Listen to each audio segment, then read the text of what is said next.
All right, today is everybody's favorite episode. It is the Sarah's List episode. So we're talking about 10 companies that you can become wealthy with without having started it or invested in it or joined early. I feel like I can rule the world. I know I can be what I want to.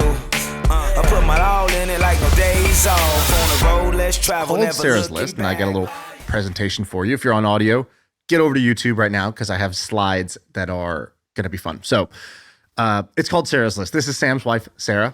That's hilarious. She is on the cover of My First Million. And the reason why is because she has an unlikely story, a story that I hadn't really heard. And when I heard it for the first time, it kind of shocked me, which is, I think when I heard this, she was about 30 years old at the time. She was a self-made millionaire, but she didn't start a company. She wasn't, killing herself working 100 hours a week like we were. She wasn't paying herself scraps. She was getting paid a nice salary with nice benefits. She worked at a great company that had good culture. She didn't have to make risky angel investments and get lucky. She was not a high-profile exec that just got, some huge pay package.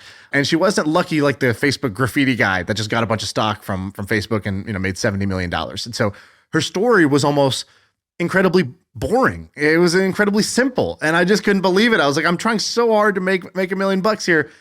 That was such a better path. And so just to recap, self-made millionaire, didn't have to start the business, didn't have to do risk angel investing, wasn't a high profile exec, wasn't the graffiti guy.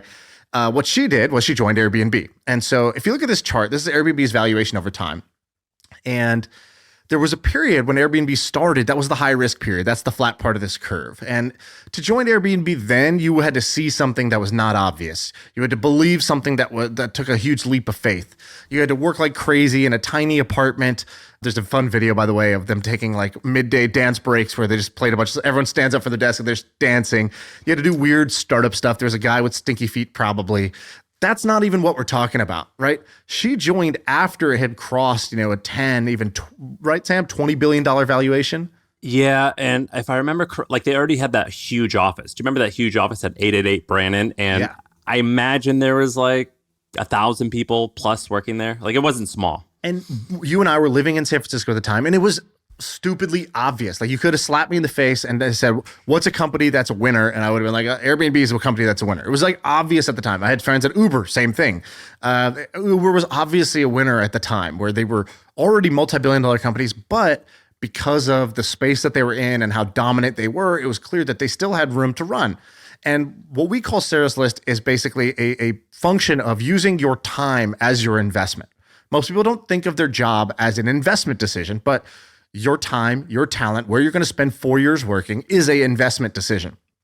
You should be thinking about it like a venture capitalist, and especially if you're working in the tech scene. And so these are all venture-backed tech companies that we're talking about. So the criteria for Sarah's List, it's a company that has product market fit. It's just a clear, obvious, successful company. Doesn't mean it can't fail, but it just means it has product market fit. It's not in the scrappy, figure it out phase and wandering phase of startups. It's funded, it's growing, and you get a nice salary and benefits. They got oat milk in the fridge. And that if you joined and you got a $200,000 stock package, so that's getting 50 grand a year of stock. So maybe you got 150,000 salary and 50,000 of stock. That could become worth $1 million plus in 5 years. So can it 5x in 5 years? We're not looking for max upside. We're looking for lowish downside and enough upside where you can turn, a $200,000 stock package into, $1, $2, $3 million would be the outcomes that we're looking for. So we did this once in 2021, 3 years ago. And before we tell you what we picked and how we did, we got to time travel back real quick. So let's do this fast. So back in 2021, this NFT sold for $69 million. Those were the good old days. Tom Brady was a football player. SBF was a hero. People cared about whoever these people are. It was a simpler time.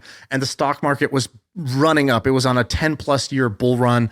It had its peak in 2021. For the listener, people cared about, quote, these people. These people was Prince Harry and his wife, who yeah, see? I don't even know who it is. Point proven. Thank you. I rest my case. By the way, did you know this? Sesame Street and 7-Eleven launched VC funds during this time. And so they had their own venture funds. Everybody was getting in on the game, but nothing lasts forever. And so since then, just to give you some data here. So since then, about 36% of startups who have raised money since then raised at a lower valuation. That's not to count the companies that died or the companies that are avoiding raising because they don't want to raise down rounds. This is like transactions that cleared. 1/3 of them are clearing at a lower price of all startups. It's even worse if you look at late stage startups. So later stage startups, which are the ones we're talking about, Series C, Series D, they're down between 30 and 60% on average. That's what you're seeing across the board. Sad news. 2/3 of employees right now that are working at these companies are working for options that are actually worth zero. And they probably don't even realize it yet. Meaning they got a pay package of stock options at a $24 strike price. That stock is currently trading in secondary for $8. So all of their shares are underwater. Currently only 33% of the shares are in the money, as they say. All right, so what did we pick? We picked about 11 companies. I think we shared one company, but we had each picked around here. Here's how we did. So it's not great. All the stuff I just told you is basically our big fat excuses as to why it wasn't great. We both had 2 hits, so 2 things that did go up in a sort of step change way, sort of a 3-4x so far in the 3 years. I had 2 that were down, like valuation lower than it was previously. You had 3 that were down. And then there were some pushes. And a push basically is like has the same valuation as it had before, but that's actually sort of a win because you beat the market. So you didn't achieve the Sarah's List dream, but you didn't take the huge write down that a bunch of... You're wrong about Next Health. Next Health is wrong. Next Health is wrong. Is wrong on here? Oh, what is it actually up? Well, the word there's 2 companies. One is Next, one is Next. So I think you there was a little confusing. But someone in the research department's getting fired here. No, they're just missing a T. Open Store and so Open Store is down. It's unclear, but I mark it as down, and it's a little intellectual honesty. I don't believe that it has achieved its status to be called up. We have it as a TBD. I gave it a less generous interpretation of down, just to make my own grading harsher. This is not about them; it's about me grading my own picks more so. And you think Figma's down too? Well, Figma tried to. It's not a down; it's a push here. It tried to sell for $20 billion, didn't clear. That the transaction didn't go through, so that would have been a 2x.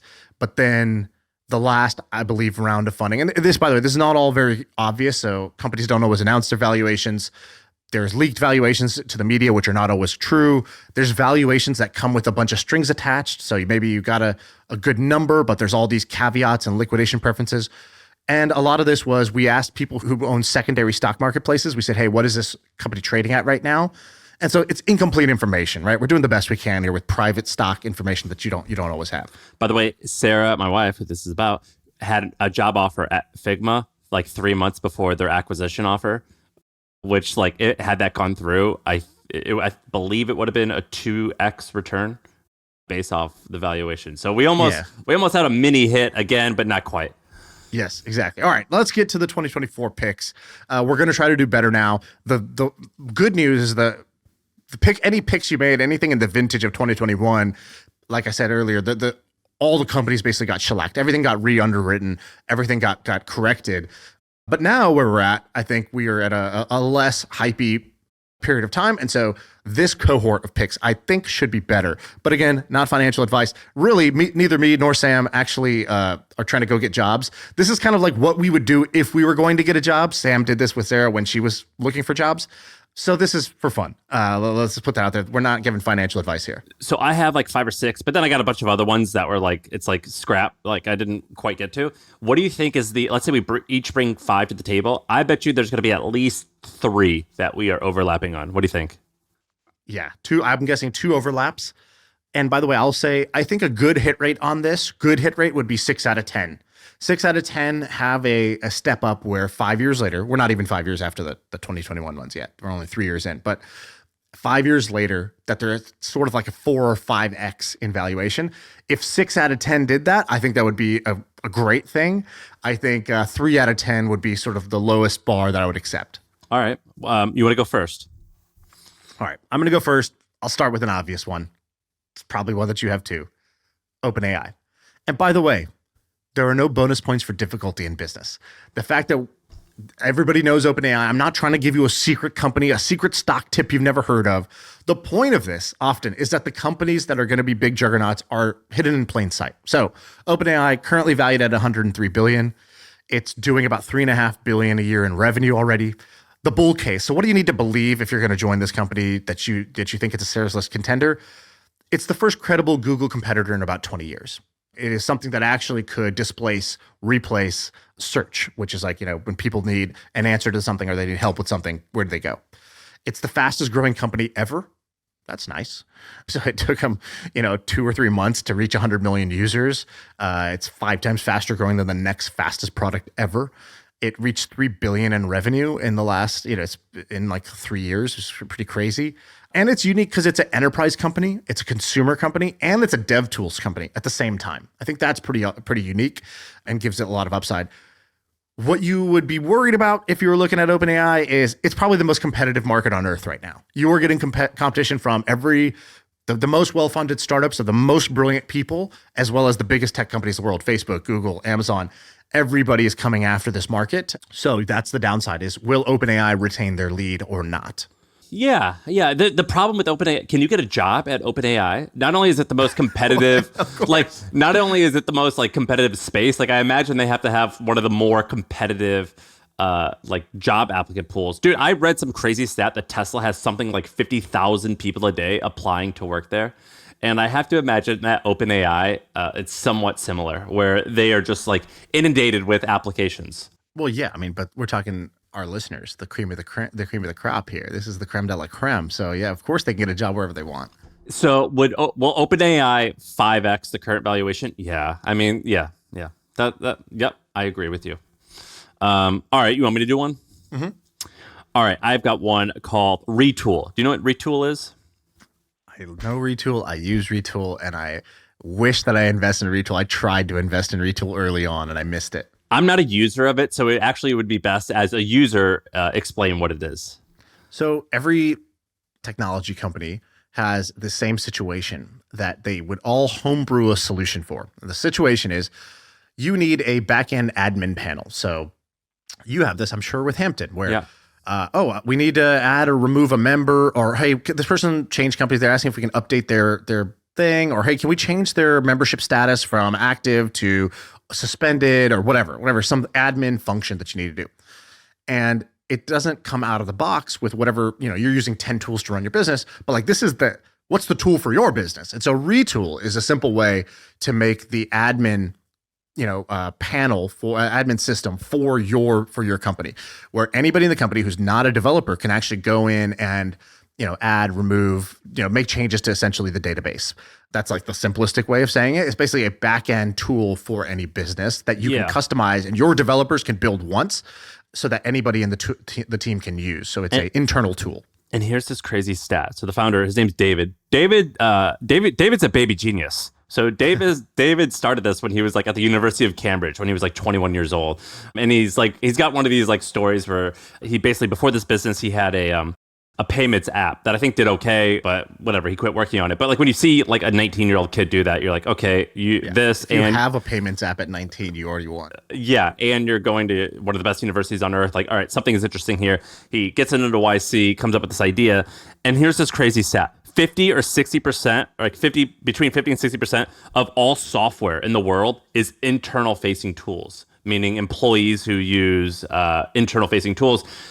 That's a one-chart business right That's there. a one-chart business. And not a lot of people focus on that because you kind of focus on things that you see and use versus things on the back end that you don't really touch that often. But the business has crushed it. And so they launched in 2017. Their latest valuation is 3.7. They've raised $150 million from Sequoia and a bunch of other great companies. Listen to this growth. First 9 months, $500,000 in revenue. In 2018, they hit $2 million in ARR. In 2024, they hit around $100 million in recurring revenue. So it's got to be one of the faster growing businesses out there.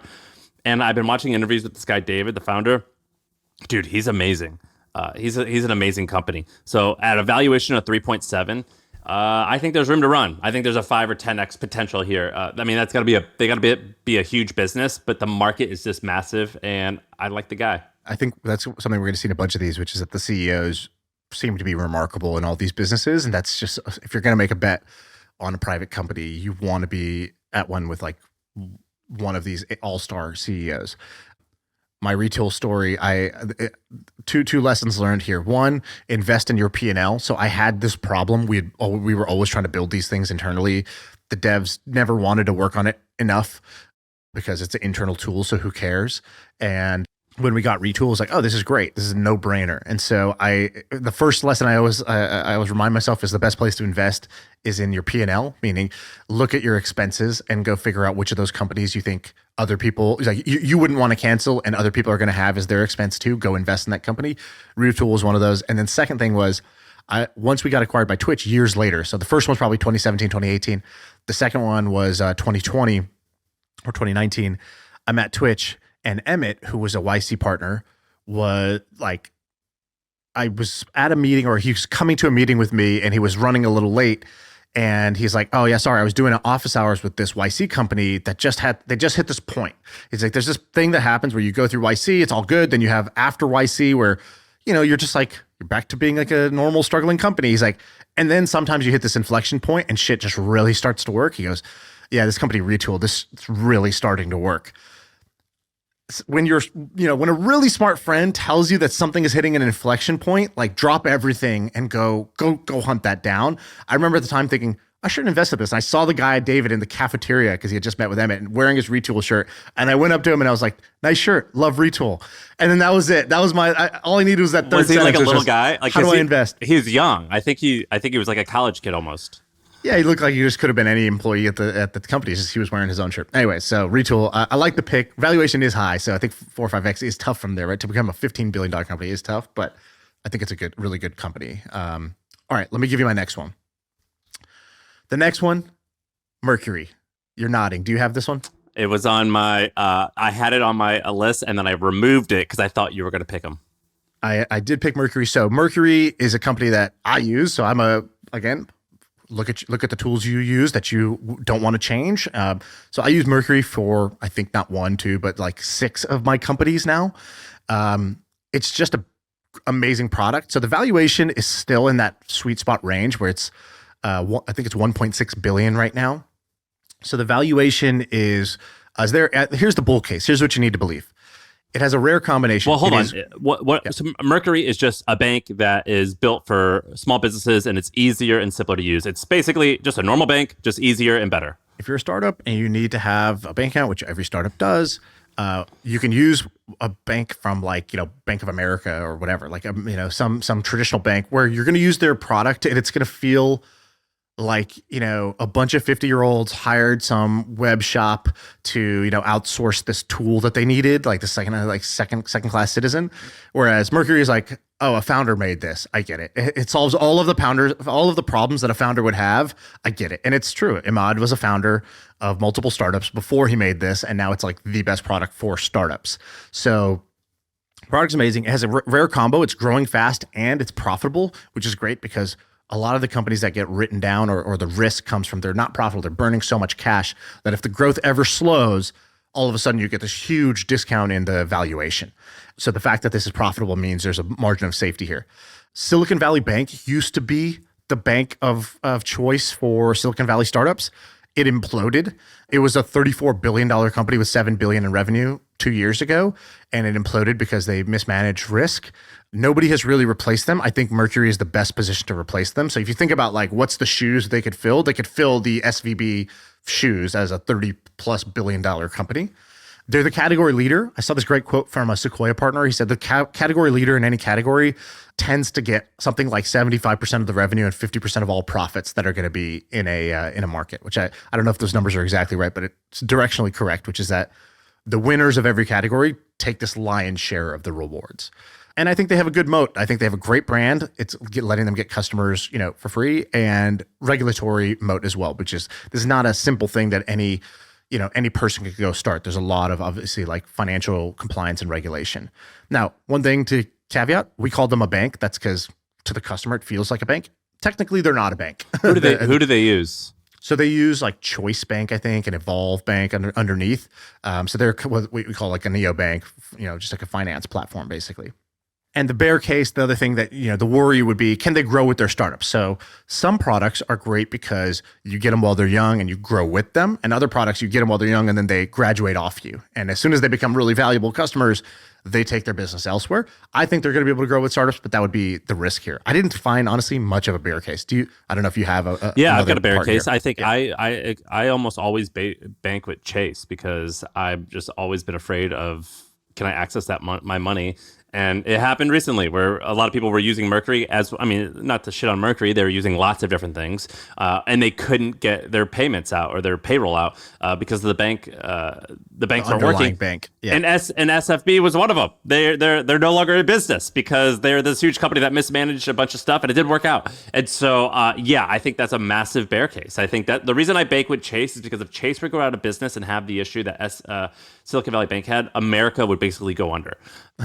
Too big to fail. Yeah, and I always knock on wood when I say that, but a little bit like that, where it's like, I think Chase is like, I would have to look at the stats, but it's something like 5% of like Americans use it. So it's like a pretty big deal. And so, yeah, I think that's a bearish case as to why. So I don't think that's necessarily a bear case because, first of all, they have like, I think $5 million FDIC insurance now. Like they offer like 20 times more FDIC protection than they need to, or than the average bank does.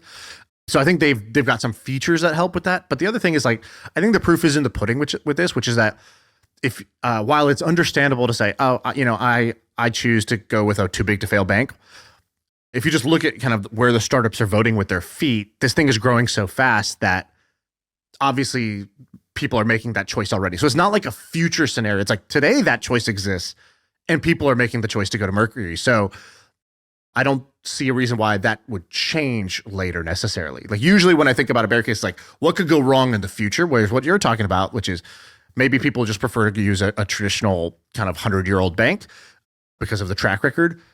They have that choice today and people are like choosing to do the other one. So, I think that's less of a bear case. Last weekend, because I'm a client at Chase, they gave me box seats to the US Open.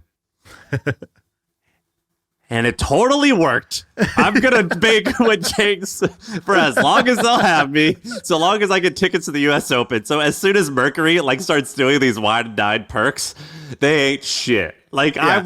I want a fucking fruit basket. I want a gift basket. If I don't give a gift basket, you don't get my business. I'm changed, man. I'll take a 20-piece nuggets from Chick-fil-A. Like, I'm a simple man. I don't need the US Open. This is easy. Oh my God. They took me, I got these like amazing seats to the US Open, and it worked. It worked. Look, like it worked. I get it. I fell for the trap, but yeah, no. I think Mercury's a great business. I think the founder is pretty badass. So yeah, that one's good. All right. So you said that you were going to look at like the founders you said you're going to use your P&L. So where you spend some of your money. I like that. I also do like where do I spend some of my time and where do people spend some of their time. And so a tool that I'm playing with. It's called Cursor, and I think Cursor is pretty amazing. And I'm going to tell you, not my story, but the reason I've been using it, but there was this little girl, she's 8 years old. Her father's on Twitter, and her father's a developer, I guess, and her father tweeted something out saying, I'm trying to teach my little girl how to code, and we're using Cursor, and here's a FaceTime of her, like a Loom, like a screen record of her learning how to code. And within 12 minutes or something like that, she's built a website. And she used Cursor. So Cursor is this really cool tool. It's got a lot of hype right now. It just kind of, the easiest way to describe it is it's sort of like Squarespace, Wix, or any of these other website builders, but it uses AI and you talk to it a little bit like a person and it makes it really easy to edit code. Now, there's a bunch of pros and cons to this business. The pro is, I think it's amazing. Like, I think that this tool is awesome. I've been playing with it. It's super good. Their latest valuation is $400 million. I don't think that that's insane. So that's like, there's opportunity there. I think that the con, and this is a big con, which is these website building tools, dude, their PE multiples are shit. So you look at like Squarespace, Wix, Weebly. Do you remember all these? Like, they don't trade that well, so they can do billions. Yeah, but I think you're pigeonholing it as a website builder. It's not a website builder. It's an IDE. You can code anything. You can code anything in it, but it's still, I think, in that category in terms of. You don't think it's in that category in terms of when you look at competitors? I think it's in the GitHub Copilot, Replit category, where it's a coding environment where a programmer can become now an AI assisted programmer. So however good you were, however efficient you were, however productive you were as an engineer, as a programmer, you can now be, some multiple more. Maybe it's 1.5x more productive. Maybe it's 10x more productive as the AI improves. And so I don't think, because, Wix and Weebly, these are like, my sister needs a website for her preschool. So she goes to Squarespace and makes a website. She's not going to go to, today she's not going to Cursor for that. And also those tools could never do what a Cursor could do, where it could build full applications, Yeah, I feel you. I still think that, all right, so I use Bubble. You know Bubble? Mm-hmm. Bubble's like an app builder. This is a little bit of a competitor to Bubble. And in my head, as an investor and potentially as a user, I think it comes into it's like the same churn as a small or a website builder, where you spend $10 a month and there's not always a massive reason to stay on the platform versus all the other competitors. Like, it's pretty easy just to up and try different ones. Do you know what I mean? And so for that reason, I think it's a little bit similar in terms of valuation. Right.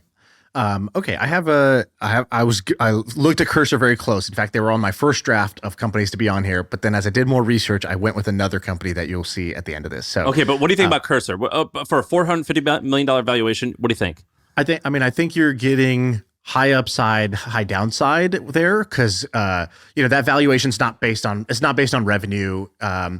It's based on this vision of what the future might look like, and that's great. And I think Cursor's awesome right now. If I could invest in Cursor, I would totally invest in Cursor right now.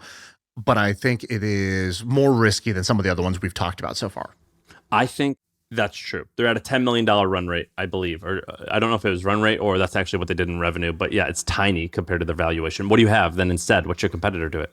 I'll show you. It's my last one, but I can't rearrange the slides here, so you're going to have to wait on that. When you told that story about that little girl, I thought you were pulling a Kamala Harris and you were going to say that little girl was me at the end, and I was pretty ready for that emotional landing. Instead, you were like, that was just somebody's daughter.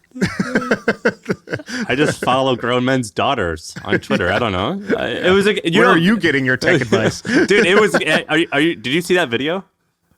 I did not see that one, but I've seen some kind of amazing things. Like Cursor demos right now, all the rage. Dude, all the rage. All right, keep going. All right, my next one. I don't even know if you've heard of this company. Epirus, do you know this company? No. Okay, so I don't like that name. Epirus? Yeah, Epirus. So this is a Joe Lonsdale company. It is a weapons company, a defense company. And I don't know enough about Epirus because it's a very secretive company and it's very private to tell you that this is the pick. What I actually did was I put this here as a placeholder, as a general strategy. So one thing I would do if I was interested in this kind of Sarah's List concept, finding a company I can go join, that the stock is going to be, my stock package is going to be appreciating, rapidly. I'll get a 5x in 5 years. I think that the way Anduril hit for us last time, there are now like 10 more Anduril type of companies that exist that are inspired by Anduril that are worth checking out. Anduril itself might still be a contender, by the way, but there are more companies. So Epirus is basically as like long range, like defense weapon or whatever. Dude, if you go to their website, it's Epirus Inc. It basically looks like some type of like electromagnetic thing that shoots like radio waves into the sky and brings down drones and planes. That's exactly what it does. It's an EMP pulse that will take down, a drone or a missile or something like that without being a bomb. Like you don't have to bomb something. You could just disable it. It's just magic. There's a great story, by the way. Is David Blaine the CEO? Because this looks magical. Like when I see like invisible rays. That's such a good pickup line. I'm going to use that next time I'm trying to like talk to a founder. Be like, but are you related to David Blaine? Because this is magical. Is he a cousin? It does look like magic. So he told the story where I was like, dude, how do you sell to these like 3-letter agencies? And he's like, it's very hard. There's like decades-long relationships and with the traditional companies. So I'm like, how do you do it? He goes, well, the big thing we always try to do is get to a bake-off. He's like, we have to get to a point where they're willing to do a contest of our product versus their product. Because we can win on product. We have better product than engineering. But we don't have better, good old boy relationships here. So we have to get to a bake-off. He's like, so we did a bake-off for Epirus. And basically everybody went to this field and they're like, cool, I'll line up. And then you're going to go first. And we're going to see how far away you can, disable this and how effectively you can disable this drone. That was the test. And they lined up and he's like handing out binoculars. And they're like, what was this? He's like, you're going to need these to see how far away we're going to be able to disable this thing. Like and then that. they like won the bake off, won the contract and all this stuff. So I don't know about this company specifically. I don't know enough, but I would go interview at the top 10 like defense/weapons companies. Go talk to all of them and then use your judgment on which of them is the winner. I know in that basket, there's definitely one or multiple winners that are in this. But I from the outside here, Dude, how I do don't you have even the get that ability to- person? So let's say you're Joe Lonsdale, which like I guess that's kind of answers the question because he's a big shot. But if you're not a big shot and you want to get like some CIA buyer into a field in Texas to like show up, like to wow him, like who do you even phone call? You know what I mean? Like who? Well, I think there's multiple answers to this, but I'll just give you a couple of data points. So the very first thing is that there are bids, there are like RFPs that you can participate in. There are like, the government has a process of procurement where they need to be able to go solicit proposals. So you can go look at those, you can go talk to those. The second thing is when we were at his house, after we recorded the podcast with Joe, we were walking out and there was like 10 like senators there for lunch. And it's like, oh, this is how you build your network. He's like hosting a lunch for like 10. Did he like bring you out the back politicians. door like a No, literally, mistress? well, because Elon was coming over and he was like, hey, it might be easier for you if you just want to go this way. And we were like, easier for you or easier for me? Like, maybe for both of us. All right, good. Fair enough. Because I'm literally in my basketball shorts. Did he hand you and my $20? backpack. He gave me handed a you fruit roll-up. $200 and bought you an Uber. He's like, don't forget your lunchbox. And then I like wandered off to a bus. Yeah. Was there apple juice waiting for you at the doorway out? It's truly how it felt. And by the way, I couldn't have been happier with the arrangement. I did not want to be a fish out of water either. So I think that's one way. There's also a great story told on the pod about like how Peter Thiel was telling them like, dude, because when they started Palantir, he was like a couple years out of college. Like he wasn't that old yet.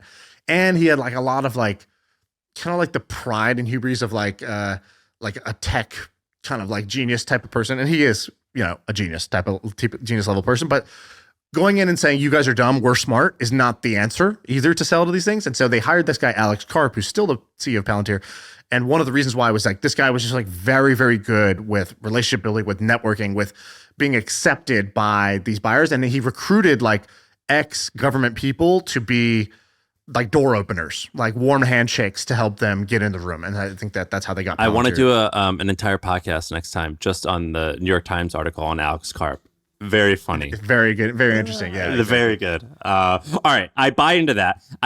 To me, working at Epirus or any of these national or these defense businesses, it's sort of like working at a porn company where like you like probably most of the work might be like tell your mom you work in video entertainment. Well, yeah, like most of the work is like normal, like just a normal job. It's boring, but then like you see the output and it's like fuck, like death or destruction or like pretty like raunchy shit. If you're to be working fair, their tool, this Epirus tool, just in this case, is like a non-death tool. It's disabling the electronics you know what I mean, without bombing anything. But yeah, Like definitely some of the other ones are a lot more like, yeah, this is war. Yeah, where like the output of this, whether it's right or wrong, it's still like you go to bed every once in a while, I imagine, with a heavy heart, even if you're doing everything right. All right, I have another one, and I am, that what is that called, that midwit meme where there's people who are on like this, the dumb guys are at the far end where they just don't think things, or how does it go? You're on one of them. Let's just put it that way. Yeah. You're showing that you got one of those sides nailed. There's the kind of the beginner, the caveman who's just like, build product, talk to customers, right? And then the Jedi's also like, I should just build a good product, talk to customers. And then the guy in the middle is doing like overanalysis, overthinking, over everything. But I feel like you did a good job, like like a mime. You like acted out the meme. It was great. I am what I am. I took that approach with a couple of these. Dude, have you heard of this company called Wiz? I've heard of Wiz. I don't know what Wiz does. I looked at it and I was like, I don't understand this enough. Dude, all right. So check this out. So it was Wiz is a cybersecurity company for enterprise companies. So enterprise customers. So basically, if you're using like large cloud tools, Wiz's tool like scans it and be like, all right, you have a potential threat here, here, and here for cybersecurity issues. It's the fastest company ever to get to 100 million in annual revenue. It took him 18 months. The guy who started it, now this is where like that meme comes into play here, because he's kind of amazing. I read this article about him a couple years ago, and the opening line is, I guess his first name is Asaf, so he's Israeli, and he was like an Israeli defense guy in the military. And it said, "Don't mistake Asaf's gentleness for someone who's willing to play by the rules." That was the opening line. I was like, okay. Whoa, what does that even mean? Yeah. It's like a Tinder bio, Jesus. Yeah. All right. I'm interested. And so basically this guy, he previously had another company that he scaled and sold to Microsoft. It was also a cybersecurity cloud company. He sold to Microsoft for $1 billion. He gets through his warm-up company. Yeah, his warm-up company. He's only 38 years old. He gets through his non-compete or whatever, spends time at Microsoft, things go well, and then he starts his next company called Wiz. So far, they've already raised $2 billion, of which $1 billion of that came in one round, and the company's only 18 months old, which is absolutely ridiculous. They've done something, I think they're already at $350 million in revenue in just 3 years. 350 annual recurring revenue in 3 years. Something like 80% of the Fortune 100 companies are already using the tool. So they've killed it already. Now, here's where things get interesting. Their last valuation was $12 billion, but there was a rumor that Google was going to buy them for $23 billion. And so there's all these rumors that this was happening. And so he sends an email to the entire company. And let me read you a quote. He goes, the first line, "Let me cut to the chase. Our next milestones are $1 billion in ARR and an IPO." And he explains how they aren't accepting this offer from Google because they want to like make it big and be this huge thing. And I love this guy. I think he is just one of the coolest, most interesting CEOs out there right now. What are you looking at? What do you think when you look at him? Well, he looks not like what I thought. Actually, your first line about like, don't let my gentle whatever fool you. Like, I'm here to whatever, handcuff you to the bed. I don't know what he said, but like something like that. That's what I heard. He just looks like he looks like a Midwest nice guy. When I look at these photos, I was really expecting a lot more hardcore looking of a guy, which is just from my Google image search.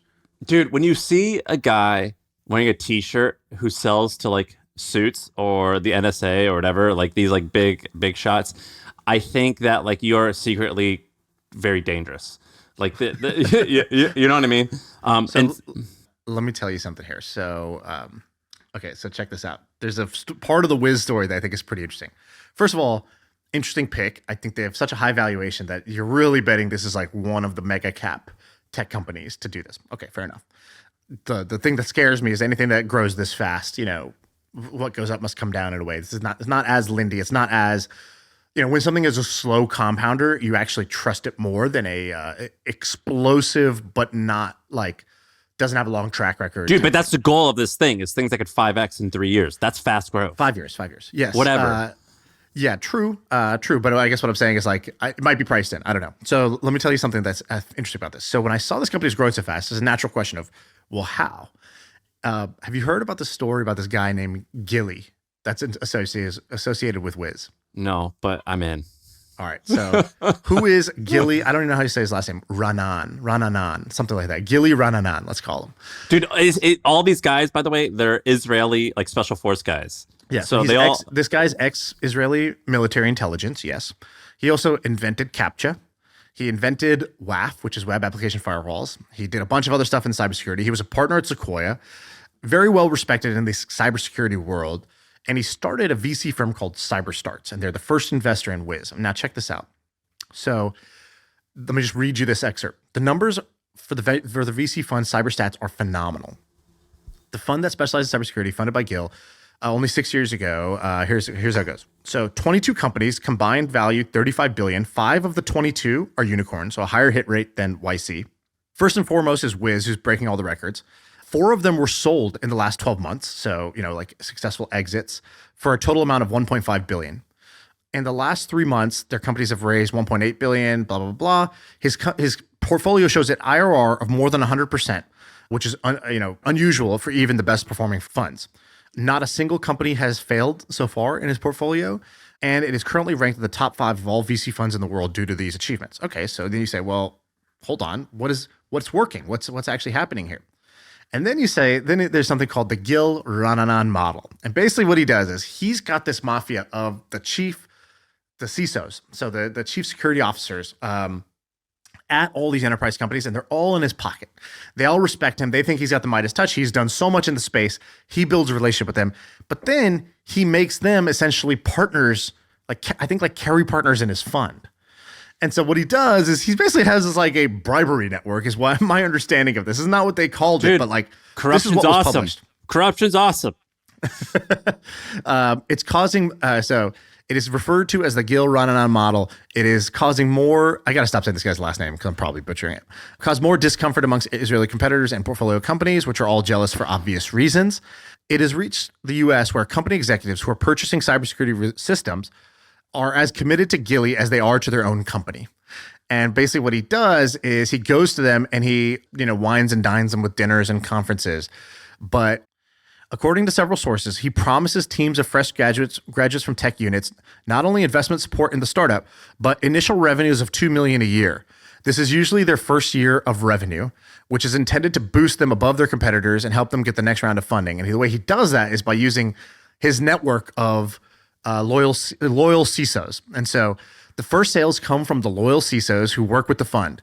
It might be considered small money, but the jumps in fundraising for cybersecurity is difficult. If you can get to that 2 to 10 million range, you have escape velocity to get to the next round of funding and all that. He creates a mechanism that is difficult to compete with because the companies immediately jump to a valuation of 100 to 200 million, raise more money, and have more resources to compete later. The seemingly small purchase of $100 to $200,000 by the CISO will increase the startup's value dozens of times. This is known as the Gilly model. And I think what he says, there's something here about like the kickback that they get. So here's what he emailed them. It is difficult to predict the performance of the fund, but according to our forecast, the points you have accumulated in the fund so far are valued at X dollars. You can expect additional allocations in the coming years and in the new funds we will raise later. So it's kind of a you scratch my back, I'll scratch yours model. I pick winners. I just thought this guy was awesome because he wrote cool emails and he's got a dope smile.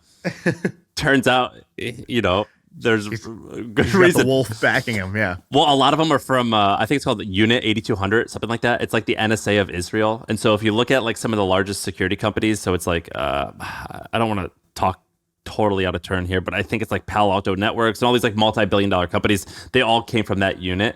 And so it turns out with this guy, it's more of a, they're definitely working together, but I thought they were just working together because they were all from like the same crew. It's like they all went to high school together. Turns out there's like a blood oath. Neither you nor I know jack shit about this, but it sounds like a movie and we're pretty fascinated. I think that's what's happening here. It sounds like some Ocean's 11 shit. And look, a big dummy like me came to the great conclusion as this fucking smart dude. Genius. Yeah. All right, what do you got? All right, my next one is a quick one. Neuralink. So Neuralink is currently valued at $5 billion. It's got like pretty much no revenue. Here's the case. Elon. They put a chip in a guy's head and he's like playing video games on a Twitch stream now. It's pretty crazy. The first patient, they have a huge technical milestone. Was he paralyzed or he had MS? Yeah, he's a quadriplegic. So I think he can't move his arms or his legs, I believe. And now with his brain, he's just playing chess and he basically can use a computer with his brain now, just by thinking. Okay. And he's like, wow, my life just got so much better. This is amazing. And they successfully implanted the chip in the guy's brain and he can now use computers. It is incredible. I cannot believe more people are not talking about this. I'm going to do a whole deep dive on Neuralink just because I think that I'm blown away by the videos I've seen and the nerdy rabbit holes I've been down for it. To me, this is a question of when, not if, meaning the next platform shift is probably glasses, but the one after that, or the big one, is just put the computer in the brain. That will happen. It's just maybe it's 10 years, maybe it's 100 years. I have no idea. The other bull case is, look, even if this doesn't 5x in 5 years, you're going to be helping a lot of people out because all their initial customers are people who are, severely disabled, can't see, and they're going to make them see. They can't hear, they're going to make them hear. They can't move their arms, they're going to make them be able to use computers. It's really incredible. So I think they're doing incredible work, and that you're probably working with really smart people on a mission that matters, and you're probably going to make a lot of money doing it. The bear case, of course, revenue, question mark. They have like one customer right now, right? So like it's going to take time, long path to success. They're kind of at they made the first Tesla Roadster. That's where they're at in the Tesla journey right now. Dude, but you're missing the whole point of this list, which is like, how do you like not like stress out all the time and like things like that and have a good all job? These companies need the personality hire. They need the guy who's bringing smoothies to the office. They need the guy who's a good time to be around. They need the guys that are willing to do the dirty work and go clean up the files and go organize things. Do you think that Elon has a personality hired? Yeah, I think he does, dude. I think he's got like literally like meme lords that work for him. So I think he's definitely got personality. I don't know, man. I agree with you on so many things. I know some dummies that work at Tesla. Let me put it that way. I have some like, who's this guy? Oh, my cousin works at Tesla. Then you meet the cousin. It's like, does he work like in the tire shop? Like, who's this guy? Yeah, I feel that. But Neuralink's not that. How many employees do you think they have? I have no idea. I would guess like probably like 100 is my guess, or somewhere like plus or minus 50. I have no clue. Too small to hide. You're assuming I didn't say Sarah's list is the chill life. It's not the rest and vest life. I think maybe we have a misunderstanding there. Maybe Sarah wasn't doing as much work as I thought. No, it's like a 40-hour work week. I don't know if Neuralink is a 40-hour work week. If it is, then I'm on board. Okay, fair enough. All right, I've got two more maybe. All right, you had OpenAI. Now I want to vote with my attention a little bit. I use OpenAI every day, but you know what else I use a ton is Perplexity. Do you use that? Me too. Yeah, I use Perplexity as well. Now, how do I explain the difference between the two? I think Perplexity is when you need the answer to be right. Yeah. And ChatGPT is when you have a variety of random things, and when you want to accuracy brainstorm. is not as important. Yeah. If I'm doing research for this pod and I need to say a number that's not going to be wrong, Perplexity is a better bet than ChatGPT. So Perplexity, I think their latest valuation was $3 billion. They raised $415 million.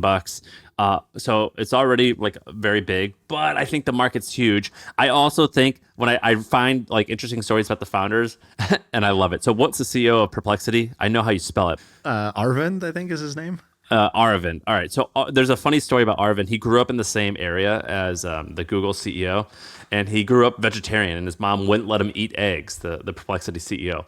And he like grew up and like, no, you can't have eggs. And he's like, I need more protein. She's like, you can't have eggs. So he sees a YouTube video of Sundar from Google saying, yeah, I introduced eggs to my diet in order to like get more protein. And then the mother's like, okay, you may have eggs. And so the fact that, and he goes on. It's not where I thought you were going with the story. He goes That's on. Why? Dude, listen, he goes on to like have this story where like, they're like, dude, Sundar in my household was like God, where it was like, well, if he does this, then you must do this. Right. And so imagine being raised in such a toxic environment where you are either him or you are a failure.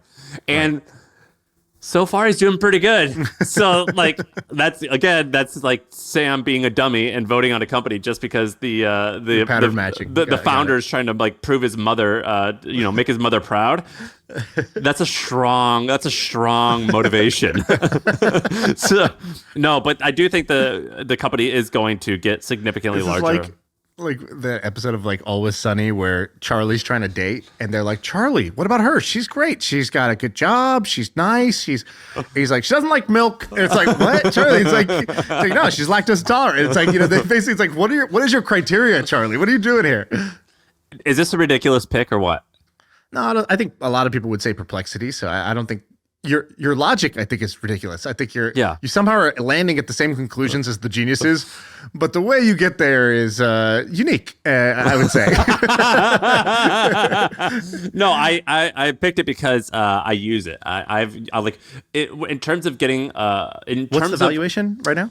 $3 billion. So a lot, but I mean, I don't know. It's like a fast growing space. Perplexity also seems like a company that could get bought. So like OpenAI, ChatGPT is like aligned with Microsoft, and Google's trying to do Gemini and all this stuff. But like if Perplexity keeps executing, it's the way that Facebook bought WhatsApp for $20 billion, right? Like at a certain point, if you are a better version of their core product of one of these large companies, Google being the kind of the main one, you're a very good acquisition target, even if your standalone business may or may not reach there. I have no idea, but like it gives you multiple outs. The downside is like it seems like no tech company could do big M&A anymore, so maybe that path is not as realistic. But I don't think it's a bad pick. I think Perplexity is an interesting pick. Do you want to do your other one? And then I have one last one. My last one is Traba. Have you heard about Traba? I've heard a lot about Traba because there's like a Traba PR mafia that's out there, and I'm not. All right, so let me start with I'm not part of that mafia because I do not want to work there. I think it sounds miserable. But there's a bunch of freaks who do want to work there, and if you are one of these freaks, this is a place to let your freak flag fly. I'm not a fan of it. And Wait, can you explain that? So I think it's kind of like, here's a simple explanation of the culture. Most tech companies are like, we value diversity and balance, and we want, well-rounded people. And Traba's like, yo, we're doing China in America. They're like, yo, we're working like the Chinese over here. They're like, we're doing the 996 model. We're here to create $1 trillion company. We are going to just like compete ruthlessly to get there. And that's pretty awesome. Let me explain what it is, and then I have some of their I have a little bit from their deck on when they onboard employees. But basically, Traba is software. I guess it's not just software. You wouldn't categorize it as just software. It's a little bit of everything, but it's software and a way to get part-time or fast workers when you are a manufacturer or a big company like that. Industrial staffing. Yeah, so it's software plus like actually getting the people to show up to if you're a big factory, if you're something where you need 100 new employees or something like in a week to do X, Y, and Z, they make it really easy to find and get those people to actually show up on time. I think they're Traba.com, their website. I think that's their tagline, which is get workers to show up on time tomorrow or something like that. Traba.work. Yeah. Traba.work. Sorry. Now here's the part where they're kind of interesting. So Founders Fund, who I do respect, they're like, this is probably our highest potential startup. And they've said that these crazy stories, like they've showed up at the office at 10 p.m. And what we've noticed is like the office is still buzzing with people. And it feels like the golden days of PayPal. And they have these values. These values are dream big, have an Olympian's work ethic, which is inspired by China's 996 mentality, which I'll talk about, have a growth mindset, and be customer obsessed. And so basically they say, dream big. We want you to be the number 1% in terms of ambition, plus the number 1% of attitude, which is going to allow us to get the number 1% outcome. We want you to have an Olympian's work ethic. And they basically, I think they explicitly said this on their website. We have a 996 culture, which means working 9 a.m. to 9 p.m. 6 days a week. And there's like these interviews with these employees that are like, I really wanted that type of work culture. And I Googled, where can I find that? And you guys had it on your website. And so that's why I decided to apply and work there. And so they're pretty fucking Sucker insane. born every day. It's like, I Googled where I can work the most hours and I found you guys. Yeah, they're pretty insane. I think they only have like 150 employees. I think the valuation is something like $150 million, I think. No, it's got to be higher than that. I only saw a handful of numbers on their valuation. Is it higher than that? Maybe I'm wrong. Maybe it is. The valuation isn't public. I think I was trying to like triangulate a bunch of old articles, and I don't know if there's a current one out there, so I can't say exactly what it is. All I'm seeing is the Founders Fund $22 million round, which that would probably be more like what you're talking about.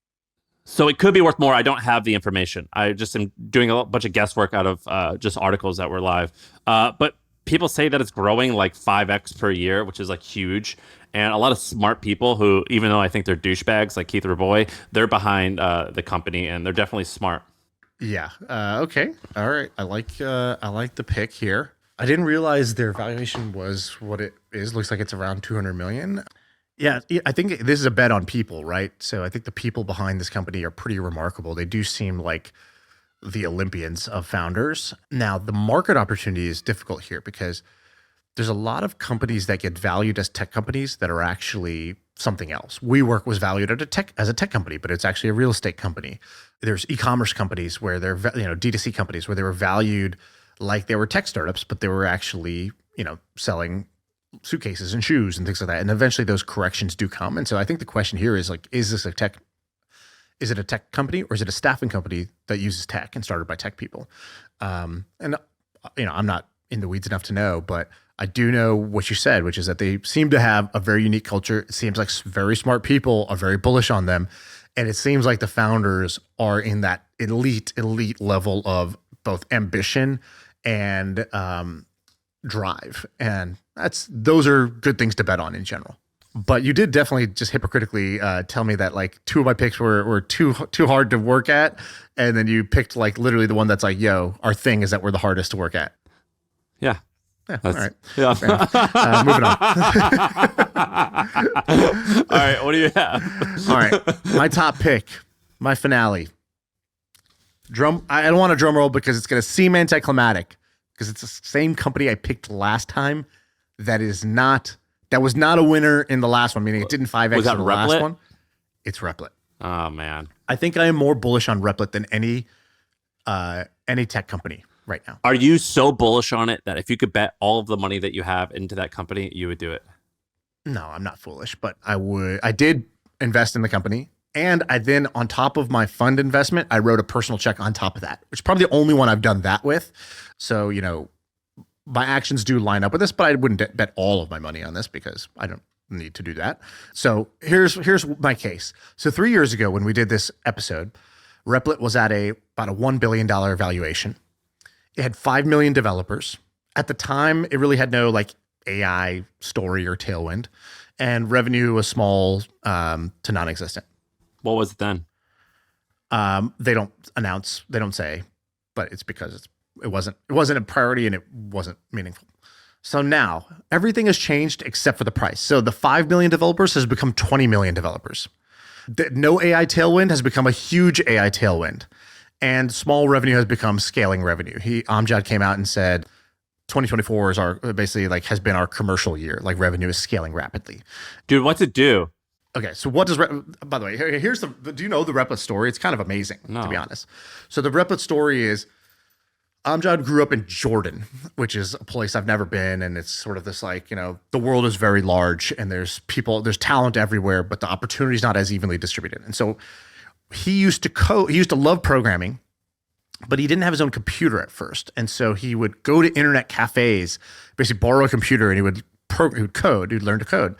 But the problem with that was that every time you go to an internet cafe, you're going to a different computer, and you're not like, none of your stuff is saved from last time. And if you ever learn to code, like one of the first things you do is you first have to like set up your environment. And so you need like your IDE, you need to install all the packages for the language that you're going to be using. If it's Python, you need to install those files on your computer for it to work, and you need to save those somewhere. You need to host it somewhere. There's all these things that go into coding. And so he had this unique problem, which was he wanted to code, and he was so disenfranchised where he didn't have his own computer that he was doing it at internet cafes for a while. And then even after that, you know, he worked at Yahoo briefly, like once he, you know, kind of graduated, and he was still just sort of always annoyed with this friction that it takes to get set up.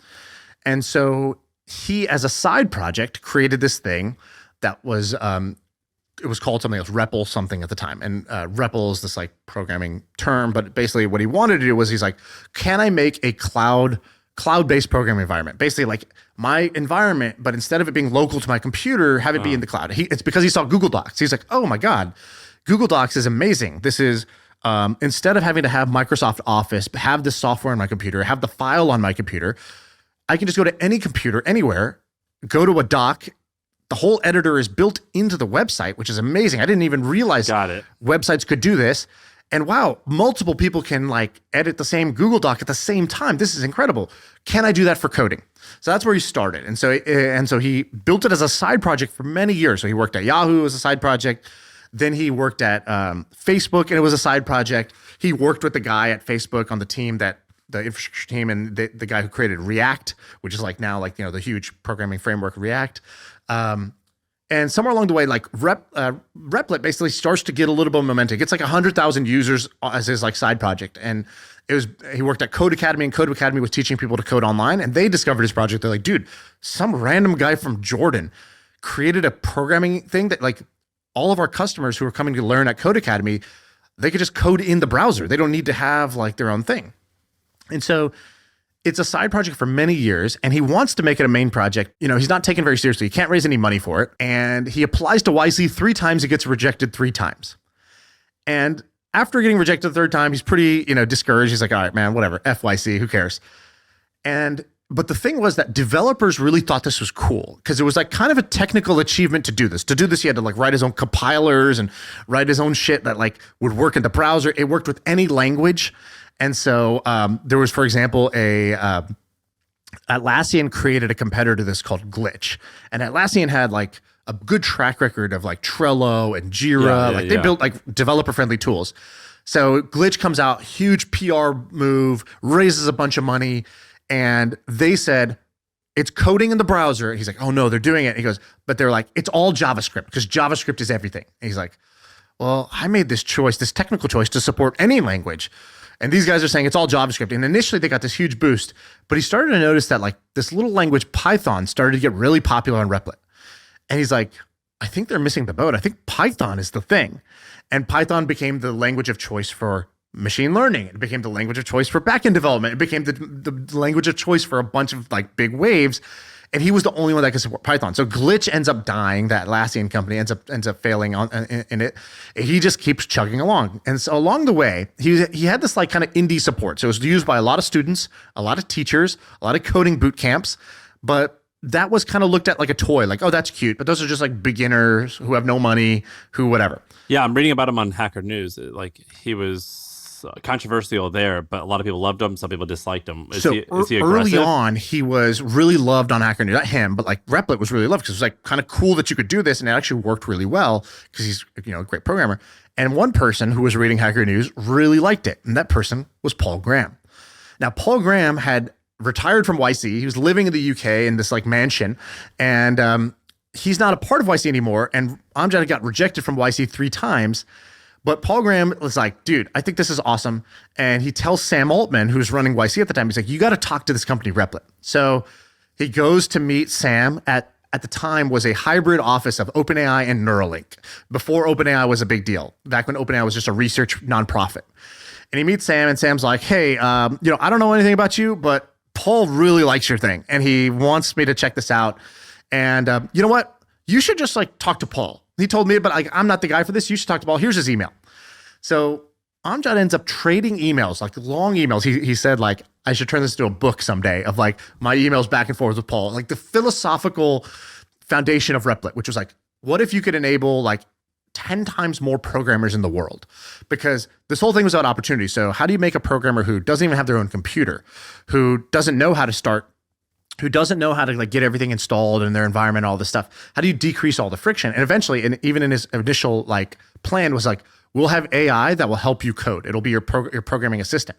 This was back before AI was a thing. It was like 2014, right? Like people weren't even talking about AI back then. And it's in his original slide deck. I have a slide here for you. Let me show you. This was his master plan for his seed deck. We're going to grow by building tools for signing up teachers and students. We're going to build a simple network and an AI-assisted interface that blurs the distinction between learning and building. And eventually we'll become a platform where people come to learn how to code, explore, and host their code. This is exactly what they've done. It's like the Tesla master plan 10 years later. This is his master plan. 10 years later, they've done exactly this. The company's 10 years old now.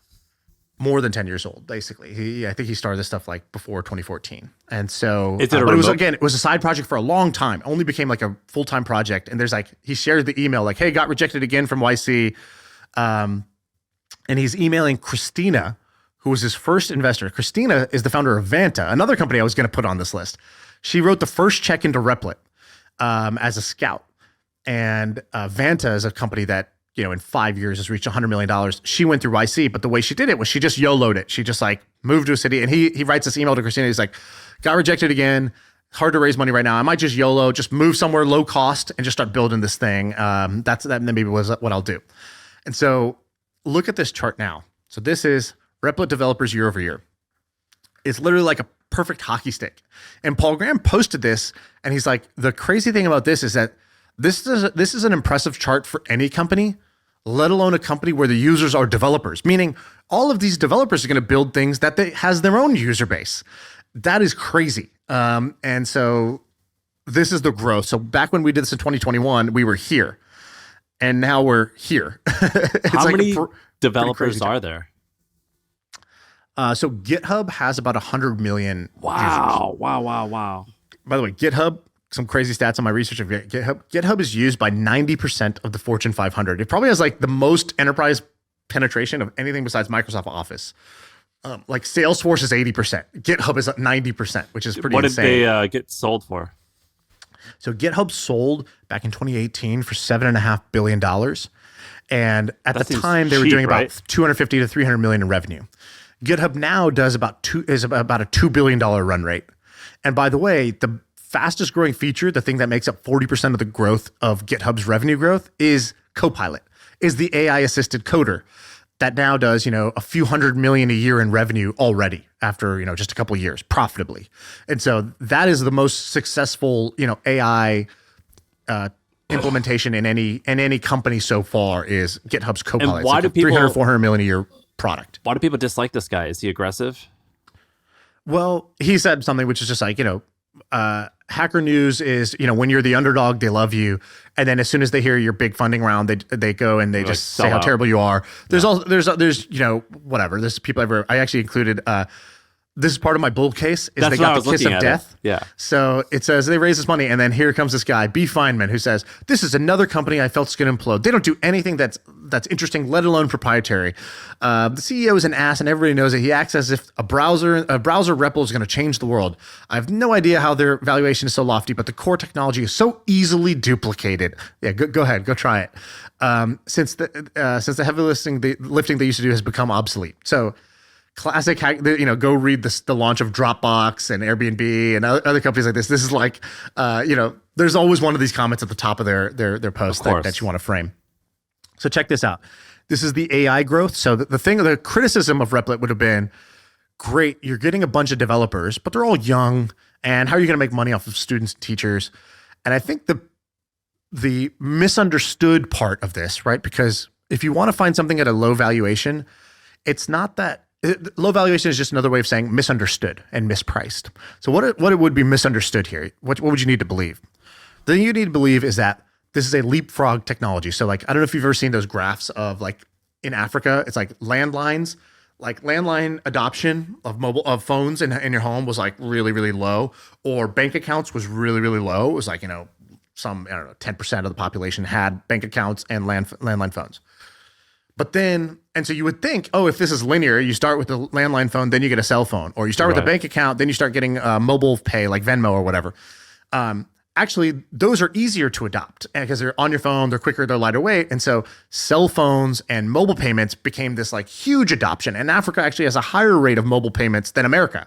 It has a higher rate of cell phone adoption than America did at the time because it was a leapfrog technology. It was easier to adopt the smaller thing, the newer thing, than it was to adopt the old thing.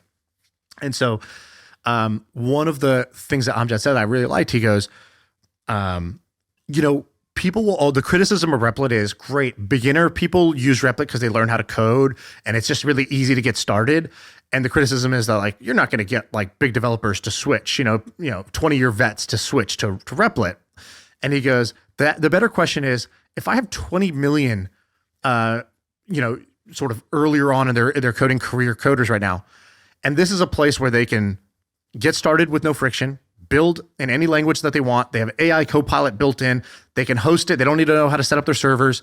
And there's a community of other people that they can borrow code from and share from and answer questions with. Why would they ever switch? Like you're saying people will never switch from that to this. You're like these people will never switch back to, actually go make your life harder. That's a great point. What valuation did you invest in? I think like 900 million. How'd you meet him? I've never met him in person. This is a company I kind of admired. I used it and I went, just looked at him and read about it. And it just immediately it ticked my boxes. So by the way, this is kind of interesting. So JetBrains, which is another one of these, like the probably the most popular coding environment for like Java developers. It's a bootstrapped company that does 270 million in revenue, 100 million in profit, 134 million a year in free cash flow with 6 million users, $0 raised since it started in the year 2000. And so like, I think, when you look at what is Replit's revenue potential, I think it's a lot bigger than this because this has multiple things. So what do you think they're worth right now? What is Replit worth? What do you think they're worth today? Well, their last valuation was 1.1 billion. I know, but what do you think is like, if they were to raise again, it would be at what valuation? You couldn't buy my stock. You'd have to pay like a $50 billion valuation to take my stock right now. Like I would rather just hold the stock and see where it goes. Why? Because you're looking ultimately in tech investing for giant winners. I think a VC once, he told me, he's like, everyone's talking about unicorns. I want Godzilla. And he's like, basically a Godzilla company said, a company that becomes worth 50 to 100 billion plus. And he's like, those are the ones that make your career. And so I was like, cool branding. But what do those companies have? Network effects. This is a network effect business where it's a network of developers. It's growing like a staph infection at spring break. So it's growing really fast. Like since the last time we did this Sarah's list, it's grown 4x in terms of the number of developers who have signed up for it. You should call the founder, be like, looks like you got a real ring on your hands. Congrats, dude. Exactly. Like, I think it's mispriced and misunderstood. I think it gets discounted for being just something for beginner coders when I think actually it's like a Snapchat or whatever. It's a product where that's the generation you want, is the people who are going to be using this thing for the next 20, 30 years. It's riding a huge tech wave in that it is perfectly positioned to ride the AI wave because AI programming is a thing. Yesterday, Sergey Brin was at the All In conference and he's like, yeah, I code with AI. Like he's like, yeah, I got back into coding. I use AI. Basically, I just kind of tell the AI what to do. It's like, dude, the founder of Google is like, yeah, I wanted to build this thing, but it's easier actually just for me to just tell AI to do it. And it kind of wrote all the code for me. It was awesome. He's like, then I showed it to my team at the Google AI thing. And he's like, I told them, I said, more of you need to be using this. And he's talking to the top programmers in Google, which is kind of amazing. Dude, this is awesome. I think you got to ask this guy out for prom. I think I just did. I think you just did. Is this like you asking Taylor Swift? Like someone. Letter. This is you've convinced me. What's the downside? I mean, what is the downside? Let's see. You had that for every company. That they're not going to be able to make as much revenue as you think, that people will graduate off of Replit and decide that. Are they remote? Are they a remote company? No, actually, another Sam bull signal. They're not remote. And not only that, they moved from SF to Foster City to build their own cult there. And he's like, why wouldn't we? Why wouldn't we move 40 minutes out and just be like the kings of this little area and have the best environment without the problems of San Francisco, but still being close enough to the talent density. I think that you used all this great logic and all these silly arguments and all these numbers and facts and data. You should have just told me that he wanted to build a commune in Foster City, and I would have been on board. I do. And he deadlifts. You like that? I know you like that. Does he really deadlift? Yeah, he's a power lifter. Yeah, power lifter, power gains, it makes sense. I think my simpleton strategy can almost be as effective as yours. If you look at our last I think our lives would say yes, it does. Right? There's no knock on that. I strive to be more like you. I think you have it right. No, I'm only teasing. It's part of me is being simpleton just because I literally don't understand that. When you're explaining that to me, I'm like, I have to learn what all this means as we go. It's fucking complicated. Did I ever tell you the story about? Dude, these guys are geniuses, by the way. These guys are geniuses to and be able to invent things like this. I'm like, we're not the same. Well, I wrote 2 words that I would almost never write in a slide deck. I wrote mission driven and visionary for Replit, and those are so cringe. You're not even really allowed to say those unless there's an exception, which is this dude from Jordan who was like, God, I really want to increase access for kids like me.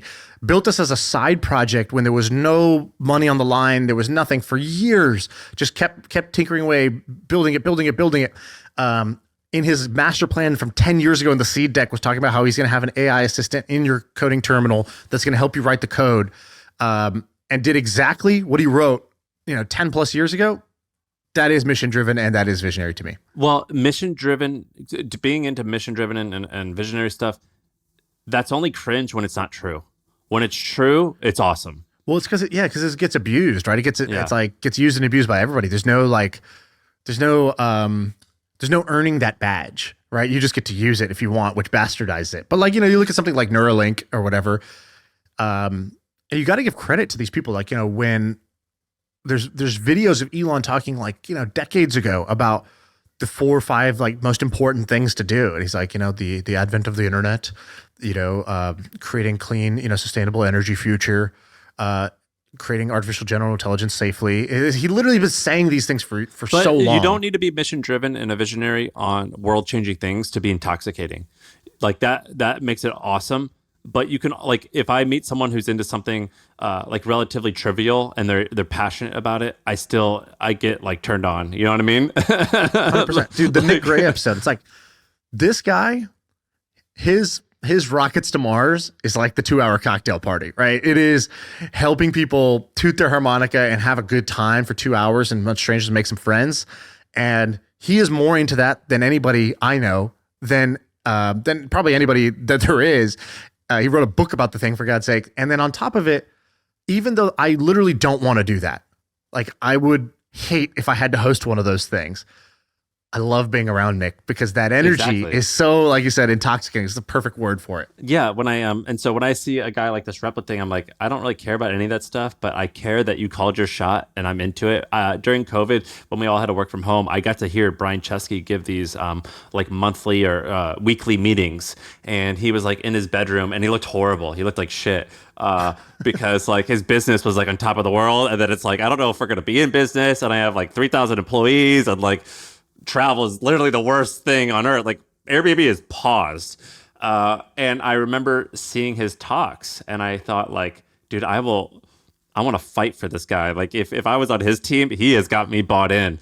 And so my point being is that mission driven and visionary attitude, that is actually really important when it comes to how valuable a startup can get.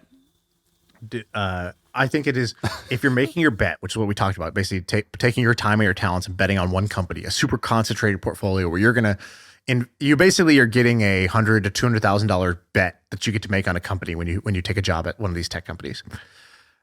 You might as well bet on the most talented, most driven, mission oriented, sees the future more than anybody else type of founder, because it's their decisions that are going to trickle down. I remember I made a Ethereum, and Ethereum is probably one of the best investments I ever made. And I made it more on the SAM criteria. I was like, this gangly ultra nerd who's saying words that I barely understand. This founder's got the thinnest neck I've ever seen. I'm in. And everything I read about I was like, so at like 16, he's like, or whatever, 18, he's writing articles for Bitcoin magazine because he was so enthusiastic about it, and he was getting paid for Bitcoin, which at the time was like $12 per article. And that's kind of like how he, he's truly like of this. He didn't come when it was time to get rich. He was there before. And then I remember when Ethereum hit an all-time high, and everybody on Twitter was basically like Lambos and yachts and like pumping their bags. Shit. He posted a Twitter thread that was like, hey, this is great, but like, how many of the unbanked have we banked? How many people have we actually helped? How much of the mission are we actually doing? Like, yeah, the price went up, but who gives a shit? And that is, the best founders do that. When morale is low, like the Brian Chesky example, they give you that confidence. They never let you get that low. They like bring you up. And when hype is high, they bring you back down to reality of like, what are we here to do? And when I saw that, and I was like, this guy is... Crypto is full of potential, but it's full of pumpers. It's full of, people are going to take advantage of this.